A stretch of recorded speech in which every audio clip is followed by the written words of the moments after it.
is ARC Seattle. Tonight, Seattle is hosting a special celebration of Asian achievement while helping open doors for the next generation. The Asian Hall of Fame is holding its Founders Gala at the Washington Athletic Club, bringing together leaders and artists to support scholarships for women in tech, entertainment, science, and sports. And Steve is in the ARC Lounge with CEO and president of the Asian Hall of Fame, Maki Hsieh. Good morning. Yeah, Patrick, Maki and I were both laughing at some of my putting abilities there, that last story. I thought it looked great. You know, and she's a putter. She doesn't go out on the green either, so we're both in the same boat. We're both in the same boat. That's right. Nice to have you here this morning. Thank you for having me. It's a pleasure. For people who aren't familiar with the Asian Hall of Fame, tell us a little bit about what the organization does. What do you guys do? Well, you know, Asian Hall of Fame is a lot like Football Hall of Fame, Baseball Hall of Fame. It is a Hall of Fame recognizing Asian achievement, but more importantly, raising awareness in the public mainstream society of Asian and Native culture, legacy, and heritage, and how we contribute to the communities we serve. So it's really more like the rising tide lifts all boats and not just Asian boats. Yeah. So Asian leaders and Native leaders, Indigenous leaders coming together to really making a difference in the community. Wonderful. And you guys have a gala tonight. We do. It's Tell the us about Founders that. Gala. We're very excited, Steve, for this because it doesn't happen every year. Okay. Even though Asian Hall of Fame was established 22 years ago in Seattle by a family that's been here for 163 years, long heritage in Seattle.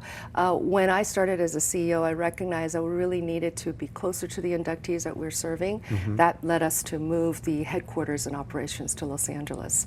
So Los Angeles is a very big celebrity inductee market. Of course. Really needs a lot of heft in terms of what Asian leaders can do in the LA community. So every year we have a very big induction ceremony in LA. But this year, Founders Gala in Seattle is back at the Washington Athletic Club, and it's very significant because we try to make sure we're highlighting the Pacific Northwest leaders, and this year it's Jerry and Charlene Lee, who are philanthropists in the Pacific Northwest region. So it's one inductee tonight and the rest of the class in November. Since you mentioned their names, tell us more about who's being honored. No, Jerry Lee is an amazing, one of the founders of Asian Hall of Fame. 22 years ago, there was a founding committee that was created with Karen Wong, Phyllis Campbell, Brenda Handley, and Jerry Lee. Phyllis Campbell was actually the one who came up with the name Asian Hall of Fame, and they all recognize that they've worked very hard, and Seattle is so progressive and loving towards all people, but there was a need for mainstream society to know more about Asian culture and the heritage and how leaders have really worked very hard to contribute to society. So they created this idea called Asian Hall of Fame. So he's one of the original founders, and hence the word Founders Gala tonight. Just amazing. And I understand this is a fundraiser too. You guys raise money for what? Yes, you know, it's interesting because when I started as a CEO, it was just a private dinner, was not a charity, didn't have a philanthropic purpose. We did a survey, Maki, and we discovered that all of the inductees and the leaders, especially in the Seattle community, wanted to see each event fundraise towards something. They said, we want you to focus on trauma, whatever trauma that is, and we want you to focus on women, whatever that means. So it was really up to the inductees and the stakeholder community to figure out how to fundraise for very specific causes. We have a national scholarship program for women of all races, all neurodivergent backgrounds across the country. This year we had 107, Steve, 107 scholarship applicants from 32 states, plus Puerto Rico, and this across the country. So we thought, oh yeah, you know, local Seattle Treasure does good in California, across the country. We were shocked. The whole staff was shocked by the essays, the transcripts, the stories. A lot of the women are just wanting to have a little bit of help to stay in school.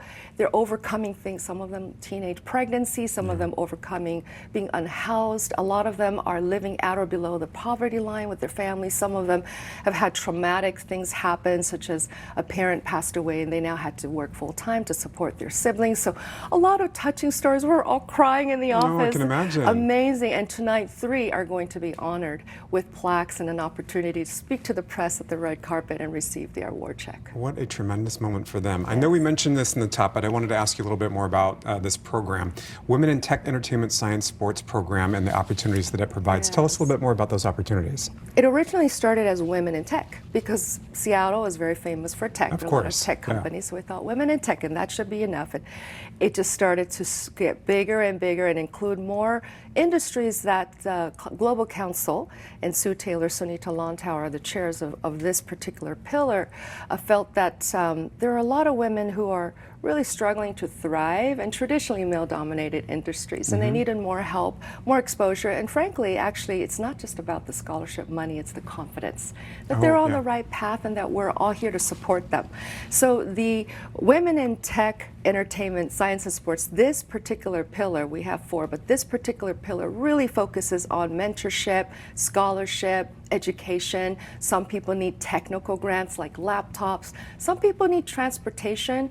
Once we even had to help somebody come out of a very difficult domestic violence situation and support that family. We put them in a hotel for a month, make sure they're okay. So it really is customized to the scholarship recipient. You guys are doing some really positive and fantastic work Yes. that's making a big difference in the community. Nice to meet you this morning. Thank you so much for coming in. Steve. Thank you for showcasing And us I hope today. the gala goes well tonight. And Patrick, they raise a lot of money, right? Yes. Yes, I hope they raise Thank a you. lot of money. Thank you so much, Maki, for coming by today. And thank you, Steve.